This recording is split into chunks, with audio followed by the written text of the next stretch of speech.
नमस्ते, मैं पूजा बरुआ, सहायक अध्यापिका, हिंदी विभाग, नौगांव महाविद्यालय ऑटोनॉमस। आज हम देवनागरी लिपि के गुणों के बारे में चर्चा करेंगे। पिछले क्लास में मैंने देवनागरी लिपि के नामकरण और उसके उद्भव विकास के संबंध में चर्चा की है। देवनागरी लिपि TDC 4th सेमेस्टर और 6th सेमेस्टर दोनों कक्षाओं के सिलेबस में है। मैं आशा करती हूँ कि इस वीडियो से दोनों कक्षाओं के विद्यार्थी लाभान्वित होंगे। सबसे पहले हम देवनागरी लिपि के गुण क्या क्या हैं उसके बारे में जानेंगे और फिर उसकी व्यापक चर्चा करेंगे। देवनागरी लिपि के गुण निम्न प्रकार के हैं। वर्णमाला का वर्गीकरण।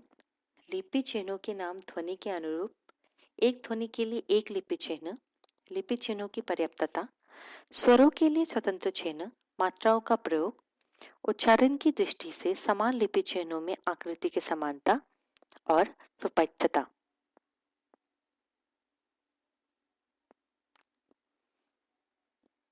देवनागरी लिपि का सबसे पहला और महत्वपूर्ण गुण है वर्णमाला का वर्गीकरण। विश्व की अन्य लिपियों की तुलना में देवनागरी लिपि के वर्णमालाओं का वर्गीकरण काफी वैज्ञानिक है। इसमें स्वर अलग है और व्यंजन अलग। स्वरों में भी ह्रस्व दीर्घ के युग्म जैसे आ, ई, उ और उ एक साथ हैं। प्रारंभ में मूल स्वर रखे गए हैं और संयुक्त स्वरों को अंत में रखा गया है।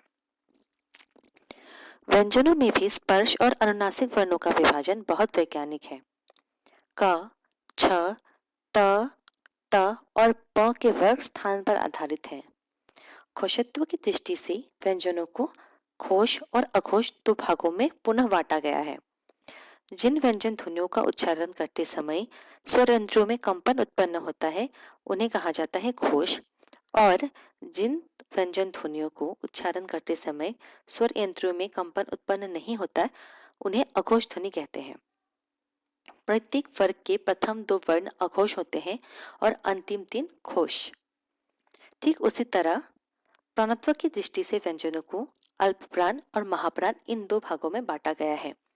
जिन ध्वनियों का उच्चारण करते समय मुख विवर से अधिक हवा बाहर निकलती है उन्हें कहा जाता है महाप्राण ध्वनि, और जिन ध्वनियों का उच्चारण करते समय मुख विवर से कम हवा बाहर निकलती है उन्हें अल्पप्राण ध्वनि कहते हैं। प्रत्येक वर्ग का पहला, तीसरा और पांचवा वर्ण अल्पप्राण होता है और दूसरा तथा चौथा वर्ण महाप्राण।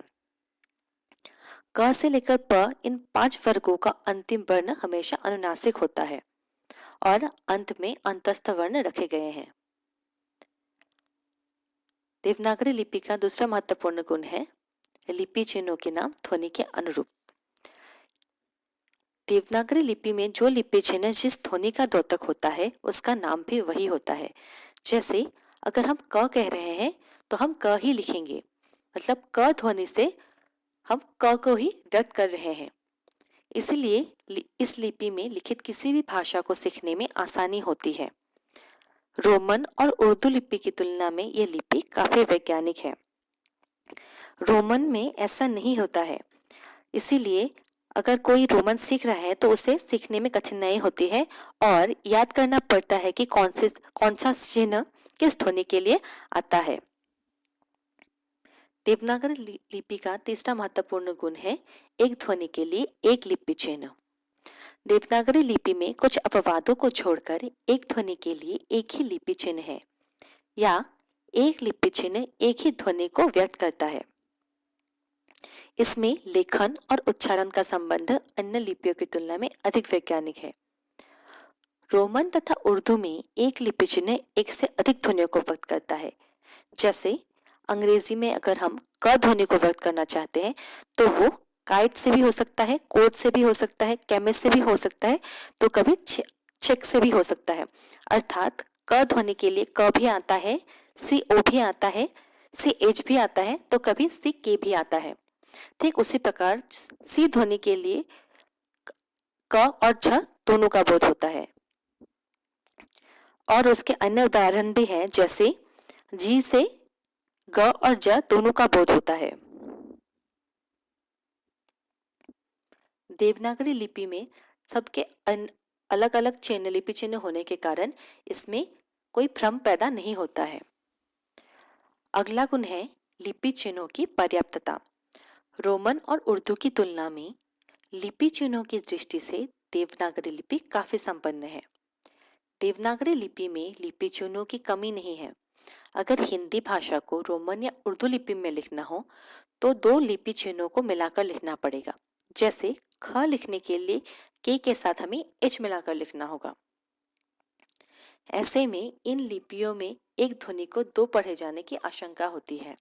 जैसे अगर हम देवनागरी लिपि में कमल शब्द को पढ़ें तो हम उसे कमल ही पढ़ेंगे, लेकिन रोमन में अगर हमें उसे पढ़ना हो तो हम उसे कमल भी पढ़ सकते हैं, कमाल भी पढ़ सकते हैं और कभी कभी कामल भी, जिससे कि काफी भ्रम उत्पन्न हो सकता है। देवनागरी लिपि में उन सभी के लिए स्वतंत्र लिपि चिन्ह होने के कारण कोई भी परेशानी नहीं होती। देवनागरी लिपि का अगला गुण है स्वरों के लिए स्वतंत्र लिपि चिन्ह। देवनागरी लिपि में ह्रस्व तथा दीर्घ स्वरों के लिए भी स्वतंत्र लिपि चिन्ह है। रोमन में ए ध्वनि से अ और आ दोनों का काम चलता है। अर्थात अगर हम कला शब्द का प्रयोग करते हैं तो कला शब्द कला के लिए भी इस्तेमाल हो सकता है और काला के लिए भी। लेकिन अगर हम देवनागरी लिपि में लिखें तो अगर हम कला कह रहे हैं तो उसका बोध हम कला ही करेंगे, इसलिए इसमें भ्रम की गुंजाइश नहीं होती है। क्योंकि देवनागरी लिपि में अ, आ, ई, उ और उ अर्थात ह्रस्व और दीर्घ स्वरों में जो अंतर है वो पूरी तरह से स्पष्ट है। इसलिए अगर जब हम इसे पढ़ रहे हैं तो हमें पता है कि हम छोटा ऊ पढ़ रहे हैं या छोटी ई पढ़ रहे हैं। ना ही इसमें रोमन की तरह दो लिपि चिन्हों को मिलाकर लिखना पड़ता है। केवल संयुक्त ध्वनियों को ही एक से अधिक चिन्ह मिलाकर प्रकट किया जाना चाहिए और ये गुण देवनागरी लिपि में है। अगला गुण है मात्राओं का प्रयोग। देवनागरी लिपि में यदि स्वर स्वतंत्र रूप में आते हैं तो पूरे वर्ण चिन्ह का प्रयोग होता है। अर्थात अगर हम स्वरों का स्वतंत्र रूप से प्रयोग कर रहे हैं किसी शब्द में तो वह मात्रा के रूप में नहीं आएगा। जैसे आग, ईद, गाउन आदि में स्वर स्वतंत्र रूप में आए हैं। आग में आ, ईद में बड़ी ई और गाउन में छोटा उ अपने स्वतंत्र रूप में आया है। फिर व्यंजन के साथ ए के अतिरिक्त अन्य सभी वर्ण अपने मात्रा रूप में ही आते हैं। जैसे नागिन, गीत, सुबह आदि। नागिन में छोटी ई, गीत में बड़ी ई और सुबह में छोटा उ अपने मात्रा रूप में आए हैं। मात्रा के रूप में आने के कारण ये स्थान कम घेरता है और ये भी एक महत्वपूर्ण विशेषता मानी जा सकती है। अगला गुण है उच्चारण की दृष्टि से समान लिपि चिन्हों में आकृति की समानता। ये गुण देवनागरी लिपि में अन्य लिपियों की तुलना में अपेक्षाकृत कुछ अधिक है। देवनागरी लिपि में ऐसे कई वर्ण हैं जिनकी आकृति एक जैसे हैं और जिनका उच्चारण भी एक जैसा है। जैसे त, ठ, ड, थ, प, फ, फ, म, छ, ज आदि। यहाँ पर आप देख सकते हैं कि यहाँ पर जो वर्ण है वो देखने में एक जैसे हैं और जब हम उच्चारण कर रहे हैं उनका उच्चारण भी लगभग एक जैसे ही है। रोमन में तो ये गुण प्राय न के बराबर है और उर्दू में भी कुछ है, लेकिन नागरिक की तुलना में वो काफी कम है। वैज्ञानिकता की दृष्टि से भी यह विशेषता काफी महत्वपूर्ण मानी जा सकती है। देवनागरी लिपि का अंतिम और महत्वपूर्ण गुण है सुपठ्यता। लिखते हैं पढ़ने के लिए, अतः सुपठ्यता किसी भी लिपि के लिए एक आवश्यक गुण है और इस दृष्टि से देवनागरी लिपि काफी वैज्ञानिक है। इसमें लिखने और पढ़ने में समानता है। इसमें जो लिखा जाता है वही पढ़ा जाता है और जो पढ़ा जाता है वही लिखा जाता है। इसीलिए इसमें उच्चारण संबंधी गलतियां बिल्कुल ना के बराबर है। जैसे अगर हम रोमन में माल लिखे तो हम उसे माल, मेल, मल कुछ भी पढ़ सकते हैं। उर्दू में तर, तीर, तूर, जूता, जोता आदि कई रूपों में पढ़ने की गलती प्रायः हो जाती है, लेकिन देवनागरी लिपि में ऐसी कोई गुंजाइश नहीं है। इस प्रकार अनेक दृष्टियों से नागरी लिपि वैज्ञानिक है और इसकी कई विशेषताएं हैं जो अन्य लिपियों से उसे भिन्न बनाती है। तो आज के लिए इतना ही। अगले क्लास में मैं देवनागरी लिपि के दोष और उसके सुधार के बारे में चर्चा करूंगी। धन्यवाद।